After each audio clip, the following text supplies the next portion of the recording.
You find yourself standing in a narrow corridor deep within the Forbidden City in the year 1722. The walls shimmer in imperial yellow, but the air carries a quiet tension, mingled with the scent of sandalwood. Your embroidered slippers whisper against the marble floors as you follow an aged palace attendant ahead of you, his silhouette flickering in the torchlight. You are 16 years old, chosen just this morning to serve within the emperor's inner household. The attendant halts abruptly and turns, his eyes filled with both compassion and stern warning. "Listen carefully," he murmurs, his voice barely rising above the soft chime of distant wind bells. "What I tell you now will decide whether you endure or fade away in this place. These are not merely customs, they are the unspoken laws that govern every life behind the crimson gates." Your pulse quickens as you realize that everything you believed about imperial splendor was a beautiful illusion. The truth of life inside these walls is about to unfold, strange, strict, and far more chilling than you ever imagined. The first rule they teach you is the most critical. You must never, under any circumstances, show your back to the emperor. It sounds simple until you understand its full implication. When the Son of Heaven enters his private chambers, you must position yourself so that you are always facing him, while undressing, while crossing the room, even during the most personal moments. The women who came before you have perfected an almost magical art of moving sideways, gliding and turning like dancers, never allowing their backs to face the man who controls their destiny. But what drives this rule? Its origin lies in the deep suspicion that accompanies absolute power. An emperor, ruling over 400 million souls, knows that danger can arise from anywhere, even from the delicate hands of a beautiful woman. A hidden dart, a concealed blade, poison tucked beneath a fingernail. These are the specters that haunt the mind of the world's most powerful ruler. A turned back represents a moment of vulnerability, a brief window where anything could be hidden, anything could happen. You absorb this lesson by watching Ling, a consort who has survived 5 years within the inner court. She moves through the emperor's chambers like mist, graceful, unhurried, and perpetually facing him. When she needs to retrieve something behind her, she turns in a slow, deliberate arc, her gaze never leaving his face. When she removes her silken layers, she does so with practiced elegance, each garment sliding away as she maintains a constant state of poised reverence. The second rule proves even more unsettling. You must never initiate conversation. And when you do speak, you must refer to yourself in the third person. You are not me, you are this humble servant or this insignificant consort.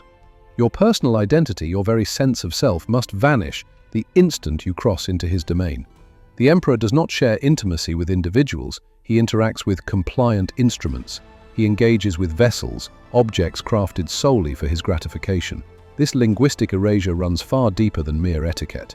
It reprograms your mind, compelling you to perceive yourself as less than human. Within weeks, many consorts discover they can no longer think of themselves as I, even in solitude.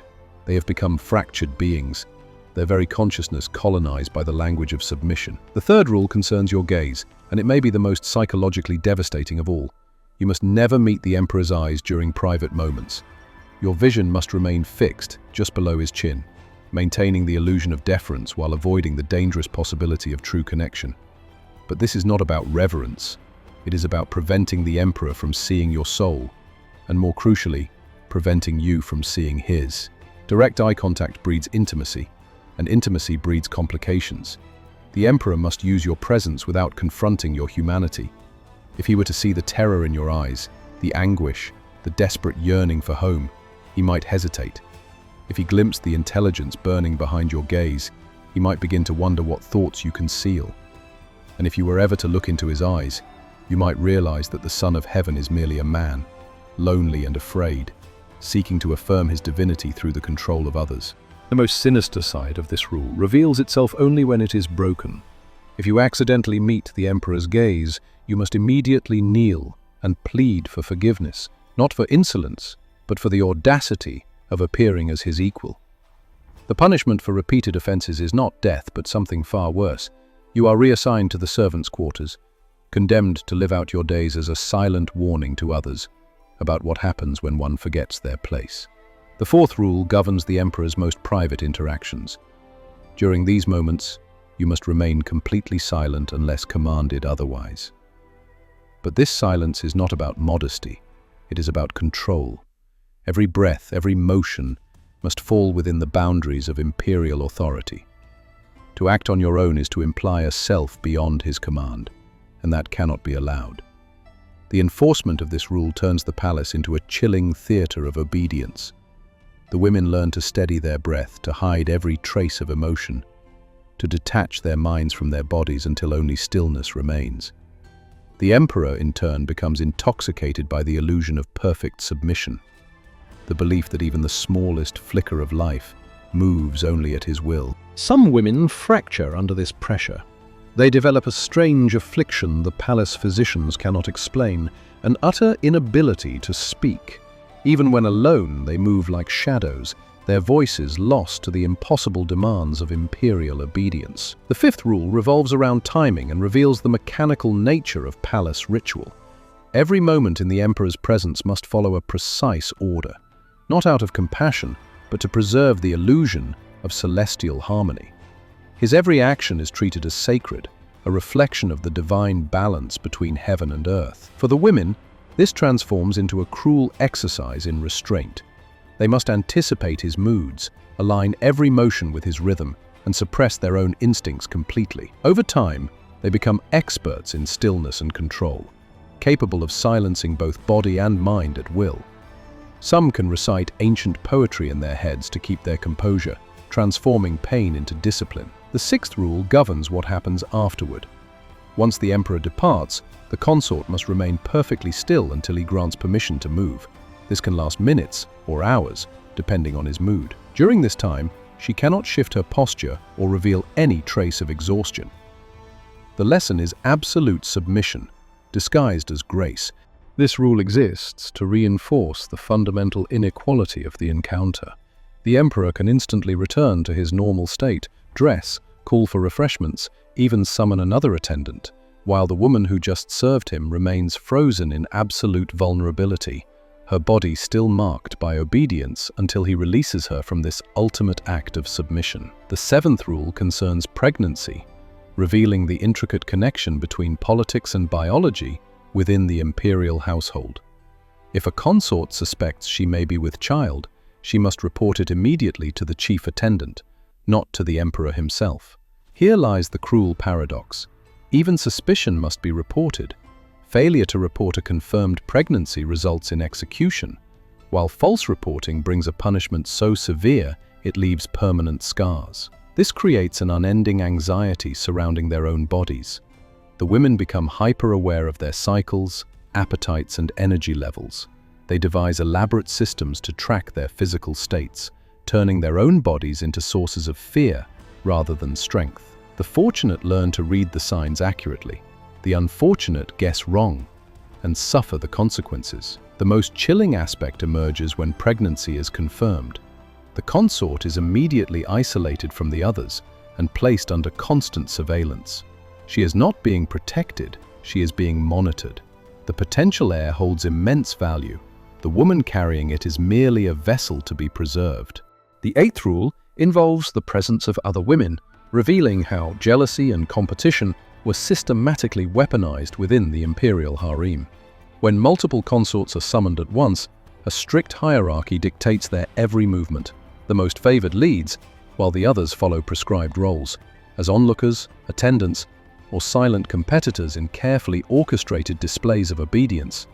The psychological toll is immense. Women who might have been allies or friends are conditioned to see each other as rivals and threats, their relationships corroded by institutionalized envy. They must convincingly display affection toward the same man while secretly fighting for his fleeting attention. They are forced to pretend enjoyment in rituals that reduce them to interchangeable figures, all while maintaining the illusion of personal devotion. The cruelest effect of this rule lies in how it poisons genuine companionship. Women who share true affection are compelled to witness each other's humiliation, sometimes even participating in it, willingly or not. The natural bonds that could have offered solace and solidarity are twisted into instruments of control, ensuring isolation and obedience within the emperor's walls. The ninth rule concerns the emperor's mercurial moods, demanding perfection that no human could ever sustain. Every woman must instantly interpret his emotions and adapt accordingly. If he is angry, she must soothe without appearing bold. If he mourns, she must comfort without condescension. If he celebrates, she must join in without overstepping. This demands an impossible balance of restraint, intuition, and emotional mastery, a performance of survival disguised as grace. These women become master psychologists, analyzing every micro-expression, every subtle movement, every breath. They develop an instinctive understanding of power dynamics that would impress modern diplomats. But this expertise comes at a terrible cost. Gradually, they lose the ability to express genuine emotion. Their own feelings are buried beneath layers of practiced performance. The 10th rule concerns memory, and it may be the most psychologically devastating of all. Consorts must remember every detail of their encounters with the emperor. Words spoken, gestures made, preferences shown, yet erase those memories completely upon leaving his chambers. They must maintain perfect recall in his presence and perfect forgetfulness outside it. This dual command fractures the mind. Many women devise complex mental systems to compartmentalize experiences, allowing selective recall and suppression. Some master this delicate balancing act, others collapse entirely, developing what we might now recognize as dissociative states. The 11th rule follows the rhythm of the seasons, linking imperial desire to agriculture and the heavens. Each festival demands a distinct presentation. During harvest celebrations, the women must embody abundance and prosperity. At the winter solstice, they symbolize returning warmth and light. In times of war, they represent endurance and strength. Every phase of the emperor's appetite mirrors the cycles of the world itself, ritualized, distant, and utterly inescapable. This constant reinvention transforms the women into living symbols of abstract ideals rather than individual human beings. They must study not only the emperor's personal preferences, but also the cosmic and political meaning behind each season. They become actresses in an ever-shifting theatrical production where a missed cue can carry fatal consequences. The 12th rule introduces the presence of witnesses, exposing the voyeuristic nature of imperial authority. Certain encounters must be observed by attendants or senior consorts, not for the emperor's pleasure, but to ensure strict adherence to protocol.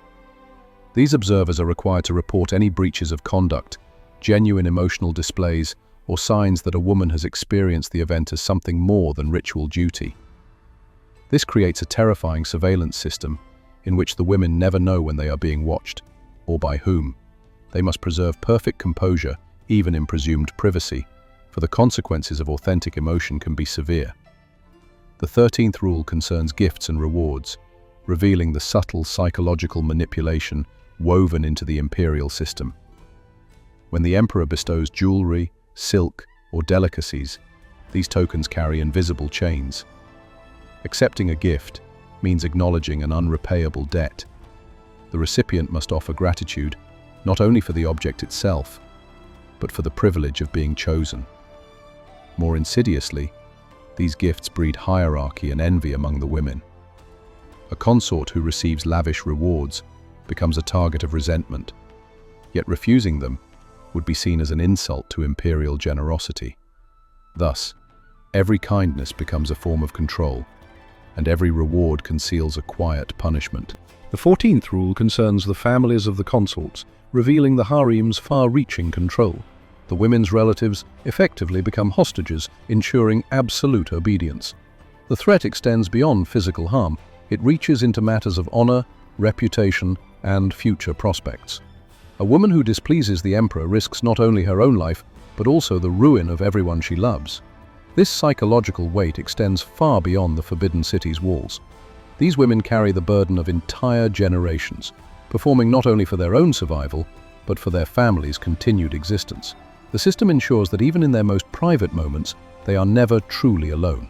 The imagined eyes of parents, siblings, and descendants, always watching. The 15th rule addresses aging, laying bare the system's inevitable cruelty. As consorts grow older, they must maintain allure without appearing to strive for it. They are expected to age gracefully yet imperceptibly, to accept fading status while still competing for attention, to mentor younger women while knowing those same pupils will one day replace them. Their beauty rituals become increasingly dangerous. Lead-based powders slowly poison their skin, painful treatments promise eternal youth, and harsh fasting or overexertion are used to defy time itself. The fortunate ones die young, spared the torment of watching their worth fade from the emperor's eyes. The 16th rule concerns death, guiding us into the darkest corner of the Imperial Harem. When an emperor dies, his consorts face a choice that is no choice at all. They may volunteer to be buried alongside him, securing both their family's safety and their supposed honor.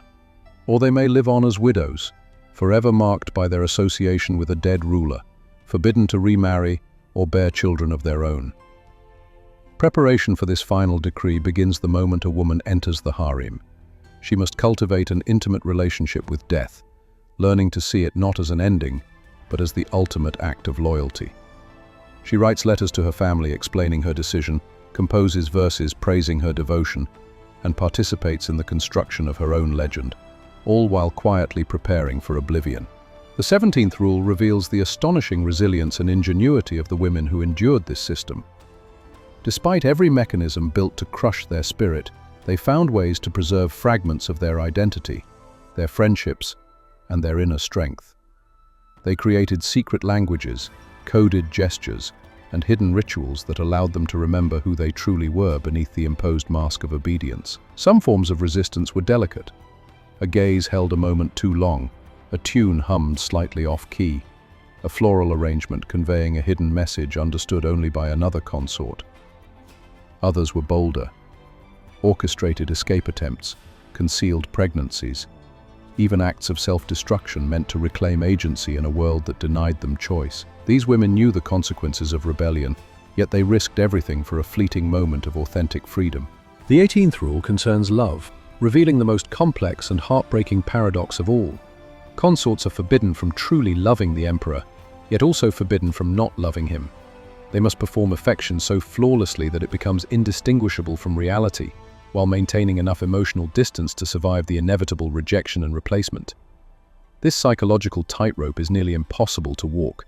Some succumb to genuine affection and are destroyed by it. Others detach so completely that they lose the capacity to feel anything at all. The rare few who manage to balance performance and self-preservation often pay with their sanity, becoming such skilled actresses that they can no longer distinguish between genuine emotion and the illusion they create. The 19th rule addresses the emperor's death, exposing the ultimate disposability of the women's lives. When the Son of Heaven dies, those who once served him become dangerous remnants of a fallen regime. They know too much, have seen too much, and embody the memory of a world that must now be erased. The new ruler must either remove or neutralize them. The fortunate are sent to distant temples to live out their days as Buddhist nuns.